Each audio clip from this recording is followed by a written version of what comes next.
Time to talk Fighting Irish recruiting, rivals recruiting rankings, transfer portal, and more. Let's get started with the portal.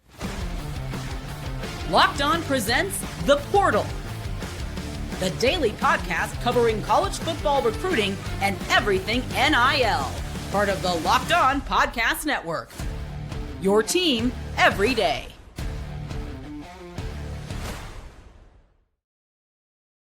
Welcome back into the Portal Podcast, where you get your daily recruiting, NIL, and transfer portal news. I'm your host, Brian Smith, longtime recruiting analyst and writer. Thank you for making the Portal Podcast your first listen each and every day. Today's show is brought to you by our friends over at FanDuel. Right now, new customers can get $200 in bonus bets when your first $5 bet wins. Just visit FanDuel.com. We're going to be talking about the Fighting Irish, how they've changed their NIL, and how that's going to impact their recruiting class this year as they are trending for some big-time players. We've got Rivals.com's John Garcia Jr. coming on to talk about the rankings process. They just had a big event in Miami for their camp. We're also going to talk quarterback recruiting. Landon Duckworth, Jared Curtis, and several other big-time players. And to finish off, a couple of teams that need to do well with the spring transfer portal window if they're going to make a run to college football playoff. And to help me get all of that done, Mr. John Garcia Jr. from Rivals.com. John, how you doing, sir? I'm doing well. Yeah, we're getting closer to that time where a lot of decisions are going to start coming in. Spring football games are around the corner. Official visits, I think, start this weekend. So the action's going to pick up a little bit. So can't be mad at that. Yeah, and speaking of that, just in general, I expect to be getting texts and phone calls. Hey, you need to get ready for so-and-so. He's getting ready to commit, just like randomly from people all over the country, and somebody surprise you. When these kids take visits, you don't know. The team that was in fifth place can get to first place real quick. It happens all the time. To that point, the Notre Dame Fighting Irish are trending for Rodney Dunham, one of the top defensive linemen in the country out of Myers Park in Charlotte. They're in a really good spot with Tiki Hola, a kid just outside of Austin, Texas. They have been rumored to have upped their game with NIL. Now, you and I were talking before the show. Let's look at the rankings for Rivals.com and where the Irish finished over the last few years. Give or take, they're somewhere between like 6 and 12, and that's been the case for over a decade. To get into that upper echelon, I've said for a while that they would probably have to spend more money on quote-unquote elite prospects at the D tackle or DN position, maybe quarterback, but they've got Carr on the roster right now, and they've got Noah Grubbs, etc. But if they just added one or two players a year that are elite, let's say one D tackle, one D end a year, and it could be somebody else too, but if you're in that number 10 slot, how much can that improve a team in the rankings for Rivals.com? We're talking like one spot, but if you had a 5-star guy, the number 20 player in the country, or are we talking like 3, 4? How does that work? Yeah, so it's all an algorithm, right? And everyone does it a little bit differently. At Rivals, we really value the best of the class. So in this day and age, especially, as you know, some teams are taking 20, 25 guys. Some teams are taking 30 plus. So in the old days, it was total volume, right? It was like you consider the entire class. And realistically, that's not the right way to do it, right? Half these kids are going to hit the transfer portal. A bunch of these kids won't end up being contributors from these recruiting classes. So, the crew at Rivals decided to take the top 20, and it's starting to translate in transfer portal recruiting as well. You take the 20 best recruits that School X has on board, and you start measuring those top 20 versus the other top 20s across the sport. If you're factoring less, volume and less numbers overall, one big decision or one changed or flipped decision can absolutely change an entire, recruiting ranking. We've seen programs go from 10 to 8, from 9 to 7, 9 to 6 with one verbal commitment in a snap. In 2027, Florida State got a kid on Tuesday and jumped all the way to number 1 from, I think, 2 or 3. So one kid can move the needle that way, particularly a blue chipper, a 5-star, as you mentioned, an elite prospect, because each star rating and positional ranking factors into that algorithm. So naturally, the higher you're ranked, the more premium the position, the more needle, can be moved with just one simple call. So yeah, every one of these schools battling really for the number 1 spot, but certainly a top 5 spot, one player making or breaking a decision towards or against them could really be the difference between finishing 4th and 7th, which perceptually is a really big deal. Because as you mentioned, Notre Dame is a very good recruiting program. You expect them to flirt with that top 10, but not necessarily that top 5. And that could be the difference between great depth in the college football playoff era or maybe falling a little bit short like we saw just this past year. So I think that this NIL boost can make you think about more top 5 finishes. And that's really, becoming a barometer for not only overall talent, but really your ceiling. Those programs that are consistently recruiting in that top 5 clip, the names, right? It's Georgia, it's Ohio State, it's Alabama. Texas has become one of those programs now. And those are the programs that we see year in, year out, at the highest level. So I think Notre Dame, from a stability standpoint, if they can get there, then they'll just be another one that we talk about, with those expectations. Yeah, and again, D-line, there's been a lot of hand-wringing with Notre Dame's D-tackle recruiting in particular. They got Mikel Blade coming in. They've got Drake Quinn coming in. I believe Xavion Griffin-Haynes, another kid from North Carolina. Yep. All these D linemen, and I already mentioned Tiki Hole out of Texas. Yeah, also, what's going on in North Carolina on the D line? Because it's crazy. You got the Harris twins. I mean, you got a lot of star power. Yeah, Aiden Harris and all those guys. Yeah, North Carolina is now, in my opinion, the 5th state in the country that everybody has to recruit. Georgia, Florida, Texas, California. But the number of linemen that come out of that state now, it's Georgia-like. So that's a show you and I will probably do sooner rather than later. But Notre Dame's in on a bunch of these D linemen they're not normally in on, and I think NIL is a part of it. If they get a top D line class this year based on everything else they have, they got a good shot at Javion Osborne, Kadon Finley. There's been a projection for him. He's one of the top receivers in the country. You guys have him number 79 in the nation. They have a chance, maybe not top 5, but it's going to be top 10 bare minimum. And there is a chance if they hit the inside straight at D-line recruiting, the Irish end up in the top 5. So I wouldn't have said that 2 months ago. I probably wouldn't have said that 2 weeks ago. But with all the kids visiting, it's a big, big deal. Now the question with Notre Dame is, can they continue that year after year? You've got to be able to do things that are consistent, and you've got to be able to do things at critical spots. Notre Dame recruits well at offensive tackle. They're going to have an elite O-line class this year. They already got their quarterback and Noah Grubbs, but can they finish and get those pieces around? Kadon Finley's a big part of it at wide receiver. They also need a guy that can be a stretcher and change. It's surprising. They need tight ends, which is not normally a thing for Notre Dame. They've got some tight ends going to visit. How does that all play out with the NIL? That's hard to say, but they're trending in that right direction. So I think it's fascinating. And it really changes from year to year, like who kind of goes up, who goes down with NIL. But Notre Dame's been one of the last, along with Penn State and especially Clemson, I think. That is really that's the difference, right? Are you a player when for some kids, it's simple. It comes down to that, right? I mean, Let's be honest. It comes down to that amount or the structure of the deal, whatever it is. Again, that's legal. I know most of our audience doesn't want to hear that, but it is legal. So for that, whatever percentage it is, 10% of kids, 15, maybe it's a higher, maybe it's 20% of kids, let's say. For that group, people know if you can contend or not. People know Oregon can contend. People know Tennessee can contend. Miami, Texas.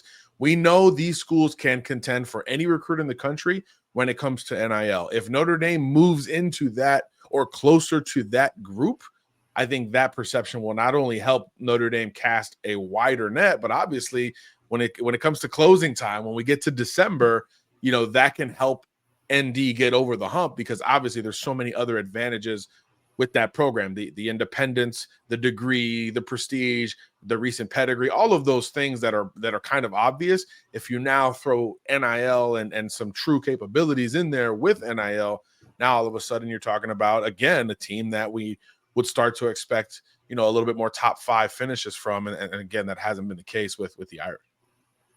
I absolutely agree. So a lot to be figured out in the next couple of weeks for them because they got a bunch of unofficials, and then their official visit list is pretty good too. But it could go one of two ways with a lot of these kids. Again, you and I laugh about it all the time. You'll call me, I'll call you like, hey, did you hear so-and-so is going to go to this school? And we'll be like, what? Yep. So we talked to them 2 weeks before. That would be a team that would barely be in the top 5. These visits change things. You just don't know. When we come back, we're going to get John's opinion on how in-person evaluations make a huge difference with rankings at Rivals and everywhere else. That is next here on The Portal.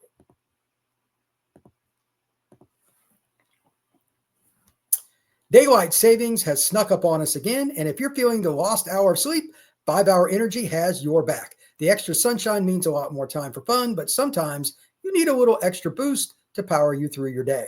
Whether you're staying up late to watch the NCAA tournament like I have, or squeezing in a round of golf after work, or just trying to keep up with your busy day, 5-Hour Energy gives you that quick, refreshing pick-me-up whenever that you need it. For basketball fans like myself, sometimes you probably stay up a little later than you should. Next morning, 5-Hour Energy can help you out. And if you just need a little extra for on the go, if you've got a busy day, you can check it out anywhere you get your 5-Hour Energies, at a grocery store, convenience store, anywhere else. So head over to 5hourenergy.com to find over 15 flavors, including watermelon, blue raspberry, and many others. You can even build your own 12 or 24 pack. And again, you can always get one at a convenience store or grocery store. They're near your checkout. Make sure you stock up today and stay energized with 5-Hour Energy.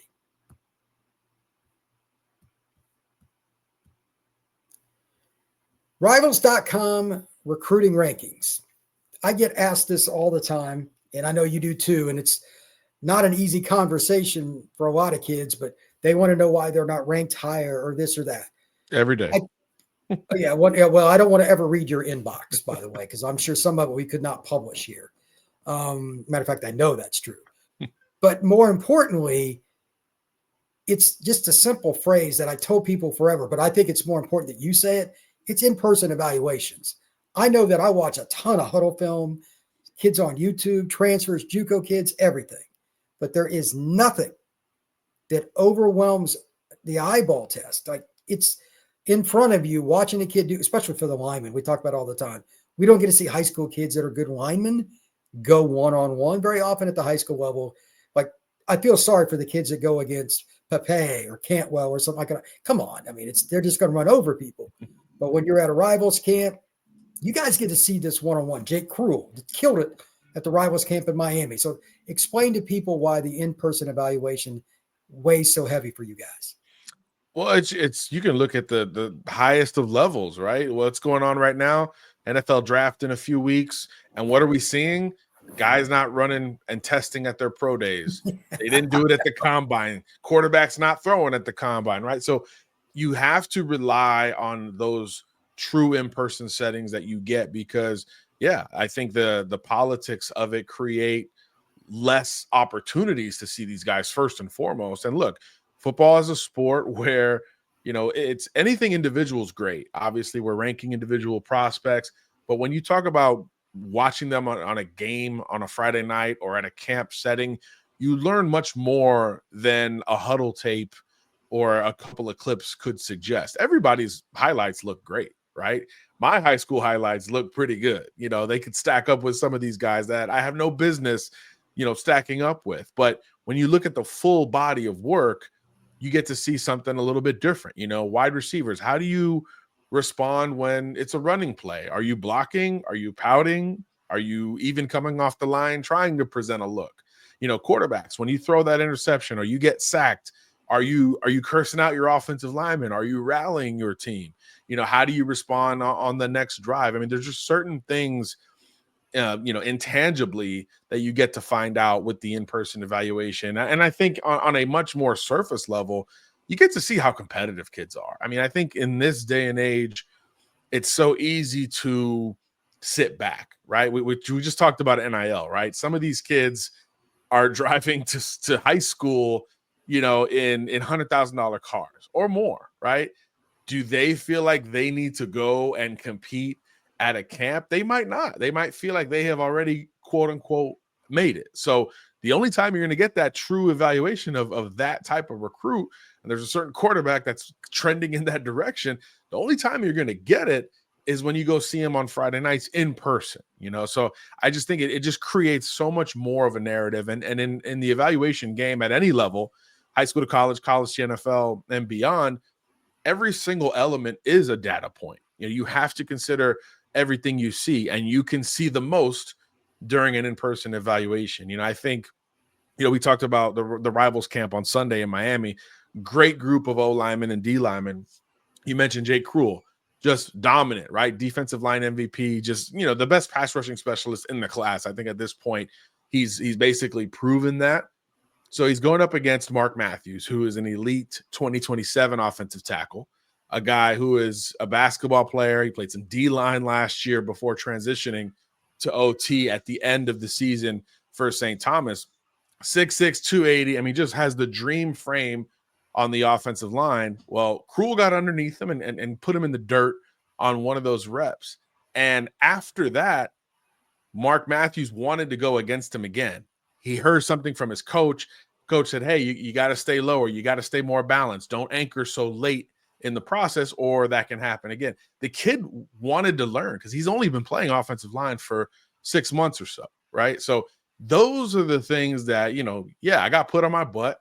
Now what? You know, that's what you want to find out with a lot of these kids, especially when you're splitting hairs between, you know, which 5-star is number one, you know, which high 4-star should be a 5-star, so on and so forth. So you can kind of associate it, you know, to any element of the evaluation business. And when you talk about the human element, we're going to give the benefit of the doubt to those kids, the competitors, those who are scrappy and have that edge and want to go back up there after, you know, getting humbled by a pretty seasoned recruit like Jake Krull. So, you know, I think those situations really tell you a lot about a recruit. And I would guess, you know, as Mark Matthews gets better and ascends, he's probably going to maintain that benefit of the doubt, because in person, in the rain, in a setting where he frankly got embarrassed for a couple of minutes, you know, he still kind of rose up and said, all right, well, let's get better. You know, so it could be something simple that the human element kind of grabs onto, or you can get really technical with it. And remember, you know, hey, Brody Jennings had, you know, the prettiest speed turn I've seen in the high school circuit down at Under Armour Miami, and that kind of sticks with you, and you think, okay, technically this kid is at another level. We saw it in person, right? We saw that in person because he gave up leverage and tried to compensate for it. And now we associate him as being a technical corner because it sticks with you because you saw it in person. So we're humans doing it. So I think those things can carry a lot of weight in this process, especially, again, as you're really splitting hairs between a lot of truly great prospects. And probably part of the reason why our rankings meeting yesterday went a lot longer than any of us anticipated. Yeah, I'm sure that was not a lot of fun at the end there, but it is what it is. Next, this is the thing that I think everybody is always interested in. We talked about it, and you just referenced it. I knew what you were mentioning a moment ago. Jared Curtis, Landon Duckworth, Rydor Lyons. I don't know when it's all going to unfold, because despite the fact Jared's got his commitment date out there, it's about a month from now, if I remember right, there could be somebody that pops before then. The guy to me that is the most intriguing is Rydor Lyons overall, but the one that's second is a guy that they're both possibly going to end up at the same school. It just depends on when, and that's Landon Duckworth. For those that don't know, Rydor Lyons is from Folsom, California. He's a 5-star by everybody. He's an elite player. He's gotten up to 225. He's about the same size as Jared Curtis now, by the way, which he was 205 last year. He's put on 20 pounds, but he's LDS, and he's going to take a 1-year mission. So he's really a 27 recruit. And that's why I bring up the following. Ole Miss, he's on a visit there. He's going to finish up that visit. Then he's going to go to Ohio State and Michigan. BYU's heavily involved. SC and Oregon are involved. He is the entire spider web of anything is possible. Landon Duckworth, he told me the other day, and I didn't know this, but I interviewed him at Elite 11 Atlanta. He's a young man that now Auburn's a possible, like, oh, yeah, that could be an OV. I'm like, oh, I didn't know that. Wayne has got his hooks in him, though, at Ole Miss. Right now, there's no doubt in my mind, Ole Miss leads. So the timing of when somebody commits impacts every other guy. So I don't know who goes first. If you want to add anything about how the dominoes work in general, fire away. Or if you've got anything else, I'm happy to hear it. But this is, again, quarterback dominoes are going to transcend the entire recruiting rankings. Yeah, it's always fun this time of year. And we've got a lot of star power with, you know, some of the quarterbacks that are available. You mentioned Curtis. Oregon or Georgia, Georgia or Oregon. May 5th will be that decision, despite an April Fool's tease that he threw out there. And depending on who you talk to, it might have shifted. I still probably hear a tad bit more Oregon buzz, but Georgia's certainly not going away. That comfort, that familiarity, the proximity to their home, the family home relative to Eugene, Oregon. I think all of those items really do sell. And on top of that, we're starting to see Matt Stafford comps coming out for Jared Curtis. So, Matt Stafford went to Georgia. So another element that they can sell very comfortably down in Athens. But no doubt Georgia's, keeping an eye on a lot of other quarterbacks. Jaden O'Neal, you mentioned Duckworth. I know they've been involved with him for quite some time as well. So no doubt Curtis, I think, is the only known decision date as of right now, but we know Rydor Lyons is getting closer. You mentioned Michigan is interesting. Ole Miss, I think, is interesting for him as well. And then depending on Curtis picks Georgia. I think Oregon becomes super interesting and certainly the favorite, for a Rydor Lyons. So I think those dominoes are very much related to each other, maybe the most of any two quarterbacks that are still uncommitted at this point. But some of those same schools are in on Duckworth. We mentioned Ole Miss, Florida State, Georgia. Now Auburn gets involved. How does that affect, Brody McWhorter, Travis Burgess, a couple other guys in the state of Georgia that look like at some points they might be closer to a verbal commitment. How does Auburn kind of balance, hey, we want Duckworth, he's in state, but right next door in Georgia, Travis Burgess looked like a layup for Auburn at one point. And then there's Brody McWhorter coming off of injury, a little bit more of a scrappy, consistent quarterback in the state. How do they view him on their board relative to Duckworth and Burgess? So the Auburn's push now becomes fascinating relative to some of these other quarterback dominoes. And then I think the wild card is Bowe Bentley. He's down to 3 schools, and Oklahoma's one of them. The school he grew up rooting for, but Oklahoma's got that commitment from Jaden O'Neal. He just moved from California to Oklahoma.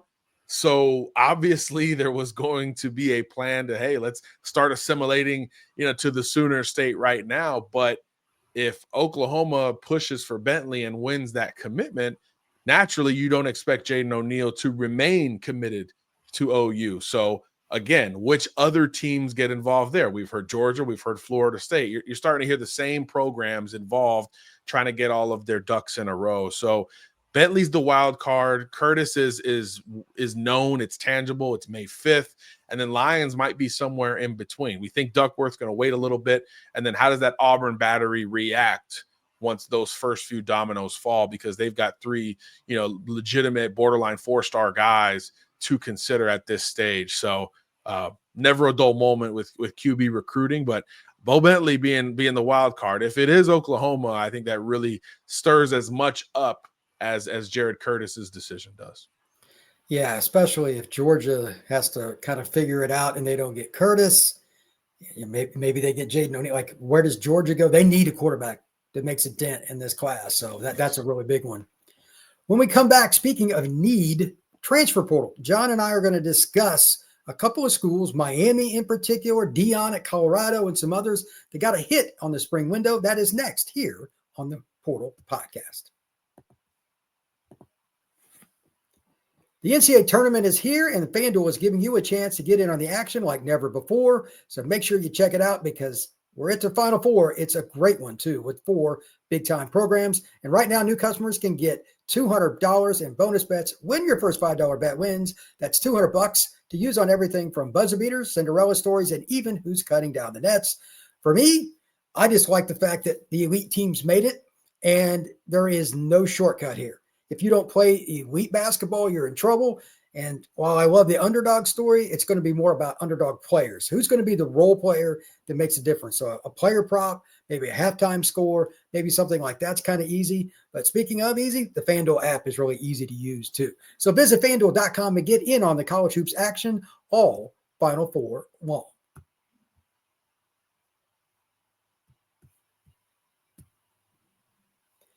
John, there are a few schools that you and I believe at the wide receiver position need to come out and find somebody in the spring window for the portal.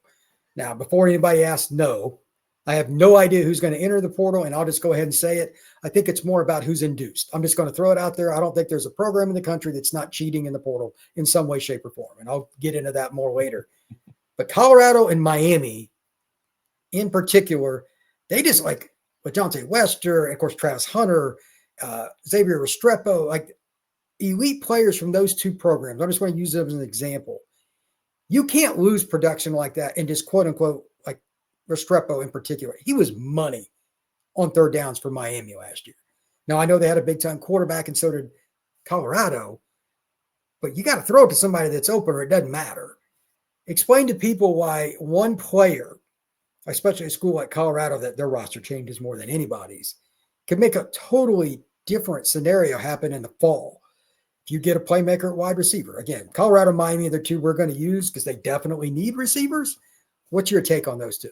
Yeah, I think, those are two that are glaring in terms of their need at the position relative to schools we expect to contend in their conference, which obviously is an automatic bid to the CFP. So those are obvious, but I also think at a position like wide receiver, we see a smoother transition. Wide receiver, pass rusher, right?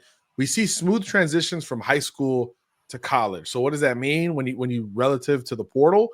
It means you can transition from college to college pretty well at those spots in particular. And just look at Texas last year. I mean, Matthew Golden was Mr. Everything for Houston. He goes to Texas and literally becomes that number one receiver over A.D. Mitchell, over a lot of guys who were, not A.D. Mitchell, although the other guys who were expected to be more prevalent in that offense. And now he's played his way into, I think, a first round lock at this point. So when you bring in that type of game-changing player at any position, even if you're solid at that position, it could really, change the direction of your football team. Texas wanted to run the football last year, but Baxter goes down. There's the Jaden Blue gets banged up. So it's all on Trey Wisner. So now you got to open it up and maybe throw it more than you wanted to. So I think, that one needle moving commitment and transfer portal win allowed them to make that adjustment and still go darn near all the way to the title game. So wide receiver is just one of those spots where you can see a true impact right away. Look at what Ole Miss does every year at that position, right? So I think with Miami and Colorado, you lose your top, three guys at Colorado, at least three of the top four. Miami, all of the top 3 or 4 guys are gone. So you expect those programs that feel like they're close and they're replacing, the number 1 and maybe 2 picks in the draft on top of that. But if you still feel like you're close, the portal is going to be something that you have to utilize. And I think that's if we're talking about it, the other side sees it. And that means it's, again, going back to Matthew Golden, that was a guy that was in good position to continue his dominance at Houston, right? He might have still been in this first round conversation should he have stayed at Houston. But you start hearing through the tampering sound waves and through the buzz and the perception of the sport, hey, this contender looks like they might need, your position. Do you, does it perk your ears up? And you say, well, I wasn't planning on leaving, but maybe now I should at least hear what School X has to say, and I think all of those dominoes are going to obviously come out here in the next, 10, 15 days or so when the portal opens. But it means you're going to have guys jump in there who you don't expect. There's going to be, your usual, hey, I was banged up, coaching change, or I'm a backup. I mean, those are the obvious scenarios. But that other layer is the starters who jump in the portal and surprise a lot of people. I mean, nobody expected Quinshon Judkins last year to jump in the portal after what he had done as a freshman and true sophomore at Ole Miss. Again, a perennial, SEC, top level program.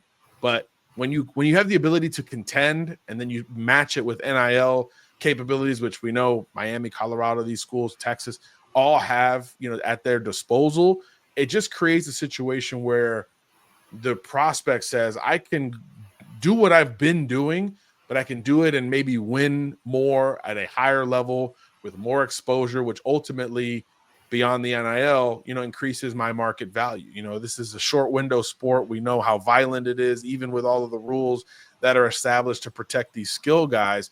it's still a sport that can be taken away, very, very quickly. So I think this era of, it started with player empowerment, and now it's just the player, let's call it what it is. It's player control at this point. Yes. In that era, kids are going to continue to take advantage, even the ones we don't project and say, well, yeah, he was a backup and maybe he feels like he deserves more touches per game. Yeah, those are the easy portal guys. But your Quinshon Judkins, your Matthew Goldens, who are in great spots, can still make those moves and go contend. And both of those guys were in the CFP, and Judkins, 3 touchdowns in the national title game. So, that is why those guys can make those moves. And as long as the rules are what they are as we currently speak, and I know it can change in the summer, but as we speak right now, ahead of this spring window, it's still a bit of a free-for-all. So you always expect the unexpected. Yeah, I agree, because there's going to be 1 or 2 guys where you or I, or maybe we're talking to each other, like, oh, did you hear so-and-so's in the portal? I didn't expect that to happen. Look, again, there's no friendly here. It's tampering. It's not a maybe, it's not a possibly, but is everybody going to turn everybody in? They have to do something to change the rule, and until they do, and I actually penalize somebody, and I'll believe that when I see it from the NCAA, that they're a joke. So we have to see something different. And that means anything is possible. There might be a guy at your school you think is lock, stock, and barrel. He's got 1 semester to graduate, this, that, and the other. He might go play at the rival, but they just offered him $500K more than you. Look, that's life-changing money, bro. That is life-changing money. And if you're in that scenario, I get it. So, John, tell everybody where they can find your work, my friend. Yeah, real simple, rivals.com. New rankings coming out Monday, and should be fun. Yeah, Rivals.com's got their rankings coming out, and I'm kind of curious to see on a few kids. That's going to be fun. You can find everything here on the portal wherever you get your pods, Odyssey, Spotify, Apple, YouTube. Make sure you check us out, like and subscribe. We will see you again soon on the portal.